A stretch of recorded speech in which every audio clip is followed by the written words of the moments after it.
Ya, langsung saja saya mau ke Mbak Titi. Mbak Titi, secara normatif undang-undang sebenarnya seperti apa? Karena kan kalau kita melihat undang-undang kita nggak bisa melihatnya secara tunggal, satu undang-undang saja, harus secara grouping dan juga ordering untuk tahu konteksnya itu seperti apa. Silakan, Mbak Titi. Iya, kalau kita lihat dasar hukum kita ada beberapa ya. Pertama, Undang-Undang Nomor 7 Tahun 2017.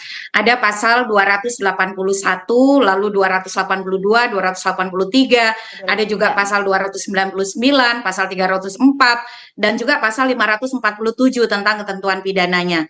Jadi pada dasarnya yang diatur di dalam Undang-Undang 7 2017 itu ada dua kapasitas presiden. Satu, kalau dia presiden yang sedang menjabat maju kembali sebagai calon presiden atau calon wakil presiden ya, dalam hal dia wakil presiden, itu diatur di pasal 299 ayat 1. Lalu yang kedua adalah kampanye yang mengikut sertakan presiden atau wakil presiden, gubernur, bupati, wali kota, itu diatur di pasal 281. Ada ketentuannya, persyaratannya itu ada dua. Satu, dia tidak boleh menggunakan fasilitas jabatan. Yang kedua, dia harus cuti di luar tanggungan negara, begitu. Nah, cuti itu bagaimana prosedurnya? Diatur di dalam PP nomor 32 tahun 2018. Diajukan secara tertulis, diproses oleh menteri yang mengurusi kesekretariatan negara, disampaikan kepada Komisi Pemilihan Umum 7 hari sebelum pelaksanaan kampanye dilakukan.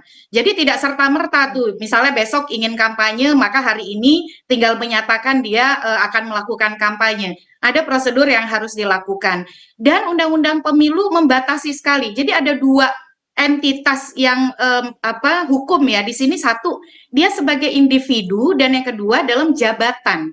Nah, kalau sebagai individu memang betul Undang-Undang Pemilu kita memberikan hak untuk ikut kampanye atau diikutkan dalam kampanye. Tetapi dalam kapasitas jabatan presiden sebagai penyelenggara negara, pejabat negara, itu Undang-Undang Pemilu melarang membuat keputusan, mengambil tindakan yang menguntungkan atau merugikan. Jadi dalam konteks presidennya dia tidak boleh mengambil keputusan atau membuat tindakan yang menguntungkan merugikan. Sebagai individu memang boleh, tetapi untuk menjadi individu politik ada prosedurnya gitu ya dalam berkampanye. Harus cuti, yang kedua tidak menggunakan fasilitas jabatan. Nah, yang konteks kemarin itu kan menjawab pertanyaan.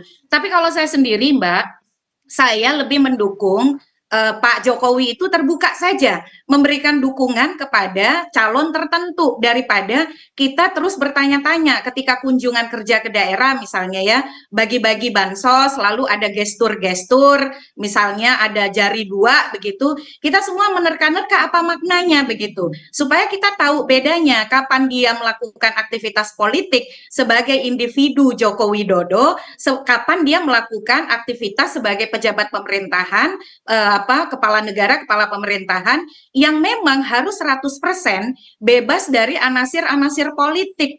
Kalau ini saya beberapa menjadi ahli di pelanggaran tindak pidana oleh kepala desa. Jadi bahkan kepala desa itu dipidanakan loh ketika dia membuat gestur-gestur yang mendukung caleg atau partai tertentu. Nah, kita mau presiden kita dalam kapasitas jabatan tidak ada gestur, tidak ada simbol, 100% dalam kapasitas presiden, dia itu berdiri di atas semua kepentingan begitu. Kalau dia ingin berpihak, ya cuti dong. Kalau dia ingin memberikan dukungan, ya. Iya, Mbak Titi, ini bisa saya pertanyakan nggak? Berarti Mbak Titi melihat bahwa pernyataan Pak Presiden kemarin ini bentuk keberpihakan Pak Presiden terhadap paslon tertentu? Bisa saya pertanyakan itu nggak? Ya, kalau saya sih itu tidak perlu ditanya ya Mbak. Ketika Mas Gibran maju, itu sudah merupakan keberpihakan dan dukungan politik. Jadi saya kira kalau sekarang kita berharap Pak Jokowi dalam kapasitas individu politik itu tidak berpihak, ya seperti saya ilustrasikan seperti pungguk merindukan bulan. Kita sudah sama-sama tahu Pak Jokowi itu mendukung Mas Gibran. Yang kita ingin adalah terbuka saja kampanye, ajukan cuti gitu ya, nyatakan deklarasi menurut saja. Mbak Titi ini bentuk keberpihakan Pak Presiden terhadap paslon tertentu. Meskipun di aturannya diperbolehkan, tapi harus cuti dan lain sebagainya. Saya mau ke Bang Fahri menanggapi tadi, ini bentuk keberpihakan Pak Presiden terhadap paslon tertentu? Iya, secara paradigmatik itu dalam Undang-Undang 7 2017 itu memang tidak pernah ada larangan untuk Presiden tidak berpihak. Karena kalau ketika fasilitas hukum yang diberikan berupa kampanye, Itu artinya presiden dibolehkan untuk berpihak dalam kaidah-kaidah dan batasan-batasan yang diatur dalam peraturan perundang-undangan. Seperti misalnya diatur dalam peraturan pemerintah 32 2018. Kemudian yang kedua dalam Undang-Undang 7 2017 sendiri pembatasannya seperti apa? Boleh menggunakan haknya untuk berkampanye sepanjang yang pertama cuti, yang kedua tidak menggunakan jabatan atau fasilitas yang berkaitan dengan jabatannya. Tinggal itu aja yang kita awasi. Nah, kita punya perangkat-perangkat pengawas yang telah ada saat ini, ada Bawaslu dengan seluruh perangkatnya, masyarakat sekian ratus juta, itu bisa melihat bahwa presiden itu menyalahgunakan kewenangan, kesempatan, sarana dan jabatan atau tidak gitu. Tinggal kita lihat aja. Nah, jadi kita ini kadang-kadang sebagai sebuah bangsa terkadang banyak prejudice bahwa kalau andaikan seperti ini nanti ada deviasi seperti ini. Nanti kalau presiden lakukan seperti ini ada potensi untuk penyalahgunaan kesempatan atau kewenangan, ada abuse of power dan segala macam. Nah, saya kira padahal rules-nya memang demikian. Kita telah bersepakat bahwa memang aturannya seperti itu dengan pembatasan-pembatasan, dengan retriksi-retriksi yang diatur sedemikian rupa dalam peraturan perundang-undangan. Jadi ekosistem kita sebagai sebuah bangsa ini sebenarnya dengan batasan-batasan itu telah cukup. Nah, tinggal barangkali hari ini kita konsisten saja bahwa apakah presiden itu telah on the track melaksanakan haknya, hak konstitusionalnya untuk berkampanye ataukah tidak. Saya kembali lagi pada kesimpulan bahwa undang-undang tidak melarang presiden tidak berpihak. Yeah. Undang-undang cuma menegaskan bahwa persoalan adil dan segala macam, presiden diberikan hak untuk itu, dan pengelolaannya itu ada batasan-batasan, tidak boleh gunakan fasilitas dan segala macam. Nah, jadi saya kira bagaimana strategi pengimplementasian itu, Bawaslu punya perangkat untuk itu. Tadi Mbak Titi katakan bahwa presiden kenapa nggak tegas aja untuk mau berkampanye. Memang presiden belum mengajukan cuti untuk melakukan kampanye gitu ya. Sampai dengan detik ini, presiden itu belum berkampanye. Yang saat ini terjadi di mana-mana presiden dalam rangka melaksanakan tugas negara gitu. Persoalan gestur dan segala macam ini persoalan yang kadang-kadang menjadi debatable gitu ya. Kita ini kadang-kadang mempersoalkan atau mencampur adukan antara perdebatan etik dan perdebatan rules, perdebatan hukum. Nah, kadang-kadang itu yang jadi susah gitu ya, antara bagaimana kira-kira kita mengelola itu. Nah, kita sampai dengan saat ini saya mau katakan bahwa lembaga kepresidenan itu belum pernah diatur tentang satu semacam perangkat kode of conduct gitu ya. Kita cuma hanya kadang-kadang berpikir tentang parameter dan postulat ini etik, ini tidak etik. Di sisi yang lain kita memberikan fasilitas itu melalui undang-undang. Ya. Rules-nya mengatur seperti itu. Kaidahnya ada. Tapi kadang-kadang kita menarik-narik lagi perdebatannya, perdebatan filsafat tentang bagaimana itu etik atau tidak etik. Nah, kira-kira seperti itu. Oke, kita mau minta tanggapan dulu ke Mas Pipin dulu. Silakan Mas Pipin. Aturannya diperbolehkan kok, Mas Pipin? Ya, kalau Mas Fahri tanya, biarkan rakyat melihat. Rakyat sudah melihat kok bahwa memang Pak Jokowi ketika membagikan bansos di samping billboardnya Pak Prabowo dan Gibran, ya itu menggunakan fasilitas negara, itu program negara, uang rakyat yang dibagikan, tetapi memperlihatkan bahwa itu yang dilakukan dan itu sebetulnya pelanggaran sebetulnya di situ.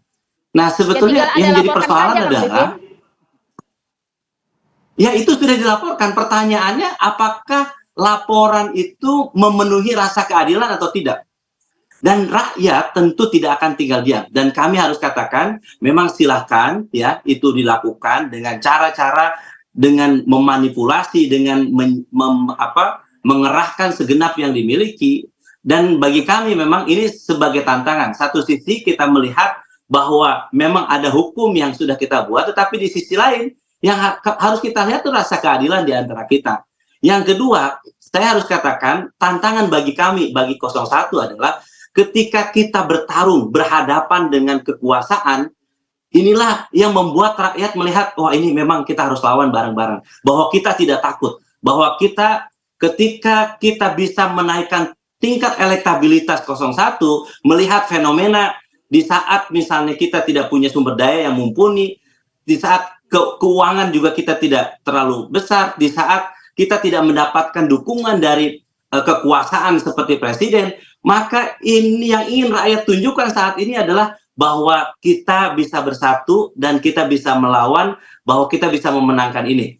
Tetapi ala kulli hal tentu kami harus sampaikan, kami ingin pemerintahan Pak Jokowi ini husnul khotimah, akhir yang baik. Yang kedua saya ingin sampaikan, terkadang Pak Jokowi ini tidak konsisten. Dulu bilangnya meminta semua pemerintahan pusat, kemudian daerah sampai level ke desa untuk netral, untuk tidak berpihak. Tetapi saat ini menyampaikan itu, dan di lapangan yang terlihat beliau berpihak. Nah, disinilah dalam agama Quran surat As-Saff dikatakan kabura maqtan indallahi ang taqulu ma la taf'alun. Sungguh murka Allah orang yang mengatakan sesuatu tapi tidak melaksanakannya.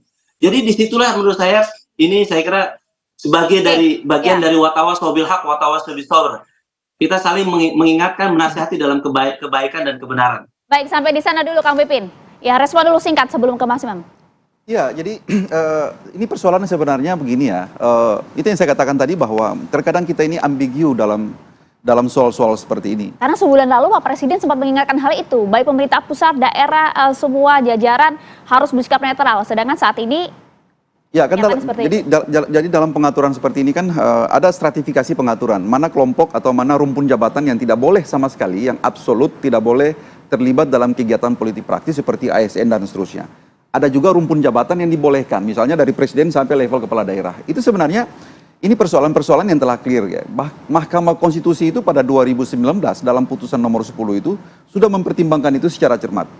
Penekanannya yang pertama itu tadi, yang kita ngomong dari semalam sampai dengan saat ini, jangan menyalahgunakan kekuasaan, harus cuti dan seterusnya, memperhatikan keberlangsungan urusan pemerintahan dan urusan teknis yang lain. Pranata ini sebenarnya telah dipagari sedemikian rupa sehingga barangkali itu yang saya katakan kita konsisten saja bahwa apakah memang dari soal-soal hak yang diberikan ini ada deviatif atau tidak, ada penyalahgunaan atau tidak. Yang jadi soal saat ini kita memperdebatkan dari aspek etik. Hari ini kalau kita bicara masalah etik, itu perdebatannya sangat sulit. Karena kenapa? Ini perdebatan filsafat gitu loh. Jadi saya kira perspektif etik yang ada pada teman-teman dari PKS dan kami mungkin agak berbeda dalam melihat persoalan ini. Kami melihat bahwa karena ini adalah fasilitas hukum yang ada, maka dia konstitusional. Sepanjang presiden melakukan sesuai dengan kaidah-kaidah yang diatur dalam peraturan perundang-undangan, itu tetap sah. Begitupun sebaliknya, mungkin orang yang melihat dari berbagai kepentingan yang berbeda akan melihat ini persoalan yang lain. Oke, sampai di sana subjektif artinya. Kalau Mas Imam bagaimana? Sepakat atau tidak?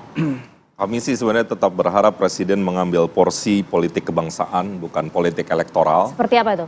Ya tentu politik yang berlandaskan values, kepentingan bangsa dan negara, persatuan kesatuan gitu ya. Karena kalau Presiden main di ruang politik elektoral, tentu ini akan mencederai rasa keadilan seperti yang Bang Pipin tadi sampaikan. Dan kami terus berharap sebenarnya Presiden mengambil peran itu karena ini adalah kontestasi demokrasi mungkin yang paling rumit di dunia. Untuk pertama kalinya kita akan mengalami dalam satu waktu kita coblos, ada yang 4 kali, ada yang 5 kali, itu kan kompleksitasnya tingkat dewa lah ya. Kita punya cerita ya di periode sebelumnya saja, misalnya banyak petugas KPU yang harus meninggal dunia ya karena terlalu lelah dan seterusnya. Kita nggak pernah tahu di depan ada apa. Kita butuh kehadiran seorang pemimpin yang bisa mengayomi kita semua. Mampu memimpin, mampu memberikan rasa keadilan dan itu aja udah berat banget gitu.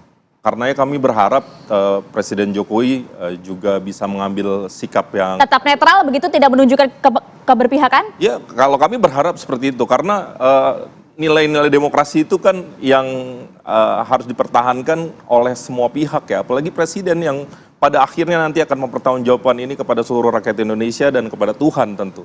Nah ini yang kami harapkan sehingga lapangan sepak bola tetap nyaman untuk dimainkan semua pihak. Oke, soal keberpihakan itu menarik ya. Nanti kita akan coba lihat bagaimana sih sebetulnya gambaran sikap dari Presiden baik itu di politik domestik maupun di internasional. Kita lihat misalnya di Amerika Serikat. Nanti kita akan bahas usai jeda. Tetap bersama kami.